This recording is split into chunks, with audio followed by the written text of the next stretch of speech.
Hallo und herzlich willkommen zurück zu einem neuen Flive Universe Ranking Video, wo wir uns angucken, welche Klasse ist die unbeliebteste Klasse und wie verteilen sich die verschiedenen Klassen auf den verschiedenen Servern und insgesamt, das heißt, welche Klasse wird am meisten gespielt, welche am wenigsten und wie schneiden die Server so im direkten Vergleich ab, wer hat die meisten höchsten Charakter, wer eher nicht.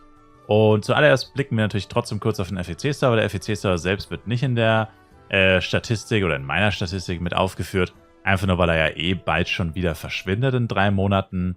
Und ja, auch einfach ein temporärer Server ist. Das heißt, ihn mit den regulären Servern zu vergleichen, macht einfach keinen Sinn, meiner Meinung nach. Was wir uns angucken, ist auf jeden Fall, wie viele 160er Charakter es gibt. Und das ist schon ziemlich heftig, weil der Server existierte erst seit Ende Mai. Und wir haben hier bereits 243 Leute auf 160. Und das schließt jetzt noch die Leute aus, die gerade auf Master Quest sind. Kann ich euch jetzt aber den Wind aus den Segeln nehmen. Es sagen sehr oft Leute, ja, was ist mit den Leuten, die gerade Master Quest machen? Also ich schaue mir die Rankings jetzt schon seit weit über einem Jahr an. Und diese verfälschten Werte, also ich gucke mir das ja Monat für Monat und Monat an.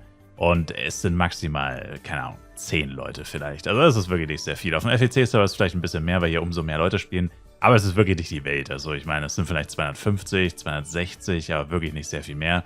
Aber ja, dieser Schwund quasi durch Leute, die gerade auf Master Quest sind, den muss man sich halt einfach wegdenken oder dazu denken, wie auch immer. Jedenfalls, ja, ist das hier schon ziemlich ordentlich, wie gesagt. 243 in weniger als 2 Monaten. Leute, die Maximallevel erreicht haben. Natürlich ist es wesentlich leichter, hier auf dem FEC-Server Maximallevel zu erreichen. Auch wenn man hier nach unten geht im Ranking, haben wir hier 1000, Rang 1000, also Eintritt in die Top 1000 ab Level 150. Und das ist schon auch ziemlich crazy. Und warum das crazy ist oder wie ihr es vielleicht trotzdem vergleichen könnt für euch persönlich, das seht ihr jetzt im Vergleich mit den anderen Servern. Und zwar mit dem Ranking vom 16.07.2024. Und zuallererst, wie gesagt, möchte ich den Blick hier rüber schwenken lassen. Ich sehe gerade, ich habe vorhin hier 245 aufgeschrieben. Das heißt, es sind gerade ein paar Leute auf Master Quest gestartet, als ich die Liste gerade aktualisiert habe. Aber egal, wie gesagt, so ein paar Abschwund, also ist egal. Aber ja, wir blicken zuerst hier rechts auf die Anzahl der 160er pro Server und insgesamt und auf das Eintrittslevel in die Top 1000. Und FEC habe ich jetzt hier trotzdem mal hinzugefügt, einfach nur just for the lols. Kann man dazu schreiben. Und da sieht man jetzt halt, wie heftig das eigentlich ist. Wir haben alle bestehenden Server, also Level 160 kann man seit November, 9. November müsste es gewesen sein, erreichen. Das heißt, seit über 8 Monaten, ne, sogar seit 9 Monaten, aber egal. Auf jeden Fall kann man das schon seit Ewigkeiten erreichen. Und es gibt weltweit, wie gesagt, mit Schwund, aber naja, trotzdem nur etwas mehr als 1000 Leute, die bisher 160 erreicht haben. Und auf dem FEC-Server sind es jetzt nach nicht mal 2 Monaten schon 245. Wie gesagt, natürlich Doppel-XP, FEC-Flask und so weiter. Darf man jetzt natürlich hier nicht vergessen. Aber trotzdem ist es ziemlich heftig, weil die anderen Server hatten natürlich keine Doppel-XP, aber dafür hatten sie ja 8, 9 Monate Zeit. Und haben es nicht wirklich sehr viel weitergebracht. Also ich meine, sie haben schon fast LaWolf eingeholt. Der Server mit Abstand meisten 160ern. Und selbst mit dem Mindestlevel in den Top 1150 haben sie eigentlich alle Server überholt, außer Klarfan und LaWolf. Und die werden sie wahrscheinlich spätestens nächsten Monat eingeholt haben. Also ist schon ziemlich crazy. Aber wie gesagt, irgendwie auch logisch, weil du halt einfach viel mehr XP bekommst. Und die Leute auf dem FEC-Server wahrscheinlich auch einfach härter grinden. Also ich meine, keiner wird momentan auf Borodeng oder auf Klarfan so reinsuchten wie die Leute auf dem FEC-Server. Ich meine, momentan ist ja Sommer, viele Leute haben jetzt langsam Urlaub oder werden bald Urlaub haben, fahren weg und so. Also denkt man jetzt wahrscheinlich auch nicht dran, da jeden Tag heftig reinzusuchten, während auf dem FEC-Server die Leute schon eher wahrscheinlich immer noch in dem Grind-Mindset sind, wo sie eigentlich jeden Tag voll reinsuchten. Genau. Aber ja, das war im Endeffekt alles, was ich hier drüben sagen kann. Ich meine, sehr viel hat sich natürlich nicht geändert, weil auf den normalen, regulären Servern ist jetzt natürlich nicht die Welt los. Erwähnenswert ist vielleicht Mashpoi, hinkt immer stärker hinter Totemia und Borodeng her. Also die 3 Server sind eigentlich immer ungefähr gleich auf. Mal ist Totemia vorne, mal ist Borodeng vorne. Mashpoi war schon sehr lange nicht mehr vorne. Die sind seit einiger Zeit ein bisschen am struggeln irgendwie. Keine Ahnung, wohin die Spieler verschwinden, aber irgendwie werden das wohl langsam weniger auf dem amerikanischen Server. Und ja, momentan führt Burudeng mit 105 160ern zu 103. Eintrittslevel in die Top 1000 jeweils 146 hier. Von diesen 3 Konkurrenten, die sich sehr ähnlich sind im Westen. Die 3 großen westlichen Server sind das im Endeffekt. Und, ach so, ja genau, was noch, stimmt, das habe ich jetzt fast vergessen. Was noch erwähnenswert auf jeden Fall ist, oder bemerkenswert ist, der Taiwan-Server hat jetzt die drittmeisten 160er. Und das, obwohl der Server deutlich später gestartet ist, hat es natürlich mit New Horizon nicht so viel zu tun, weil der Server ein Jahr vor New Horizon gelauncht ist. Aber trotzdem ist er auf jeden Fall ein paar Monate später gelauncht als hier Burudeng und Totemia. Und trotzdem haben sie jetzt schon mehr 160er als auf Burudeng oder Totemia oder halt auch auf Mashpoi. Und Eintrittslevel in die Top 1000 liegt auch schon bei 145. Das heißt, die sind auf jeden Fall heftig am Grinden. Warum das aber trotzdem ein bisschen verfälscht ist, sage ich euch dann auch gleich noch. Und ja, wie gesagt, das waren eigentlich so die Erkenntnisse. Die Server, die immer noch extrem am Struggeln sind Flarin und der japanische Server. Da spielen einfach unfassbar wenige Leute. Also ich finde das immer wieder erschreckend. Hier Level 115, was war das letzten Monat? 114. Eintrittslevel in die Top 1000. Muss man sich mal geben, 115. Also wenn jetzt jemand wirklich suchtet, der kann das in ein paar Tagen schaffen. Und wenn jemand geistesgestört suchtet, könnte das vielleicht sogar in einem oder maximal 2 Tagen schaffen. Zumindest mit dem XP-Event vielleicht oder so. Aber wirklich Full Cash, Full Power-Ups, Doppel- und Triple-Amplis und whatever. Also das ist echt erschreckend. 115 nach fast 2 Jahren ist geistesgestört. Also auf dem Server muss sowas von tote Hose sein. Das will man sich wahrscheinlich gar nicht vorstellen. Vor allem im High-Level-Gebiet, genau. Und ja, dann gucken wir hier drüben. Und ja, ihr habt es vielleicht schon gesehen, wer sich dafür interessiert. Die unbeliebteste Klasse momentan ist weiterhin der Psykeeper. Und wir haben jetzt ein Kopf-an-Kopf-Rennen um den vorletzten Platz. Also die zweitunbeliebteste Klasse im Game. Wird sich vielleicht bald ändern.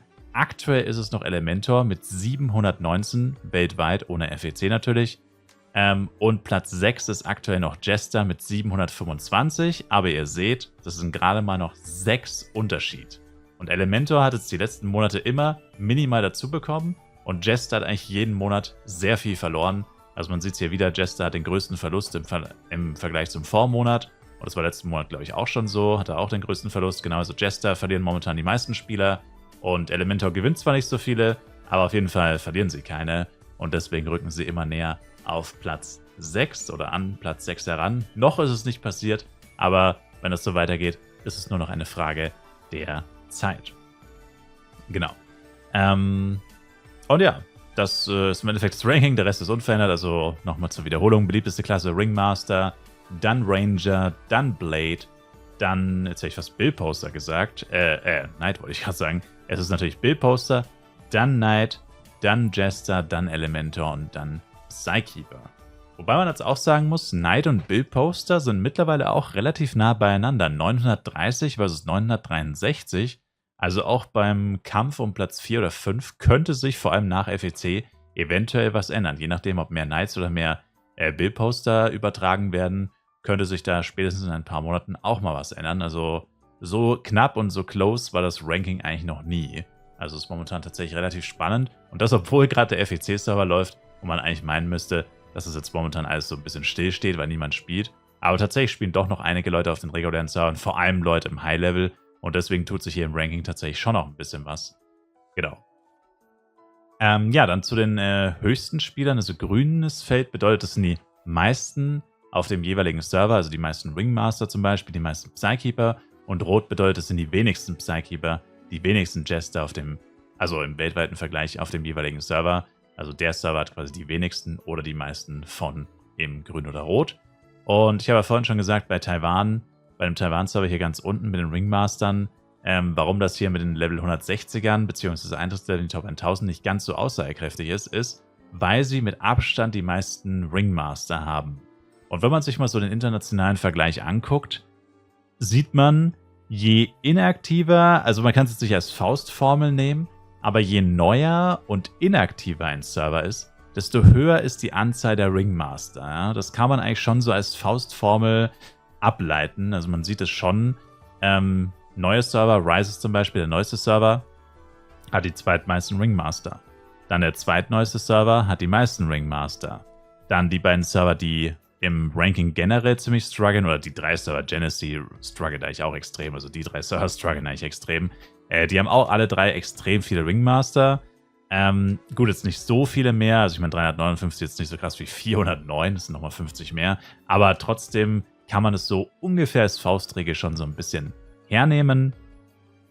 Also die regulären Server haben eigentlich in der Regel doch deutlich weniger Ringmaster. Und ich denke halt persönlich, das ruht vor allem auf der Tatsache, dass die auf dem Server, also es ist natürlich nur eine Vermutung, ich kann das nicht beweisen, wie soll ich das auch beweisen können, aber ich vermute halt persönlich, dass da doch sehr viele Leute entweder mit 8 Chars unterwegs sind oder halt einfach sehr viele Leute halt mit einem Main und einem Ringmaster eben in diesen Top 1000 sind. Und ja, die Leute grinden echt heftig, sonst wären nicht 110 Leute 160 plus oder 160 mindestens. Und ich denke halt aber trotzdem, dass es, wie gesagt, so ein bisschen das auch verfälscht. Also, dass jetzt halt nicht so ultra viele Leute vielleicht drauf spielen, sondern die Leute, die drauf spielen, einfach extreme Grinder sind. Das würde ich im Endeffekt damit sagen. Aber, wie gesagt, das sind natürlich alles nur so Ableitungen, die ich mir selber so mache. Aber ich schaue mir dieses Ranking jetzt schon sehr lange an und so ein bisschen was lernt man dann halt mit der Zeit irgendwie doch daraus. Ja, dann ansonsten muss man sagen, die momentan unausgeglichensten Server, also die mit den meisten Extremwerten, kann man halt auch so pauschal sagen, naja, Extremwerte sind ja meistens nicht so gut, also du wirst ja irgendwo im Durchschnitt liegen. Sind momentan LaWolf, die haben 3 Extremwerte, wenigste Ringmaster, wobei das eigentlich gut ist bei Ringmaster, die wenigsten zu haben, das ist eher was Positives. Die meisten Elementoren und die meisten Knights, was sehr ungewöhnlich ist, weil Knights und Elementoren sind ja jetzt auch im internationalen Vergleich nicht so ultra beliebt, Platz 5 und Platz 7. Aber da haben sie tatsächlich jeweils die meisten. Dann Rises hat extrem wenige Psykeeper und extrem wenige Blades, wobei das jetzt auch immer mehr werden. Und extrem viele Ranger. Bodeng, leider auch nicht so gut von den Extremwerten her, haben die meisten Blades, die wenigsten Ranger und die wenigsten Knights. Also wenigste Ranger kann man hier relativ sehen, bei 127 im Vergleich jetzt zum Beispiel zu 74 Jester ist ja nicht wirklich wenig, das sind über 50 mehr. Oder bei Knight ist es sogar noch krasser, das sind 60. Aber grundsätzlich ist halt Ranger deswegen jetzt nicht unbeliebt. Bei 127 ist natürlich trotzdem eine hohe Zahl an Leuten, die Ranger spielen. Es ist halt nur international der geringste Wert und deswegen ja leider auch so ein negativer Extremwert. Knights ist immer noch ein bisschen traurig, wobei man das sagen muss, es gibt auch andere Server, die mittlerweile tatsächlich auch ein bisschen am Struggeln sind. Also Rises hat auch nur 5 mehr, der französische Server hat nur 7 mehr und der japanische hat auch nur 6 mehr. Wobei man sagen muss, dass das alles Server sind, mit denen man sich jetzt nicht unbedingt vergleichen will, weil die alle, wie gesagt, eher inaktiv sind und naja, sowieso schon ziemlich strugglen. Also es sind jetzt nicht so Server, mit denen man sich vergleichen wollen würde.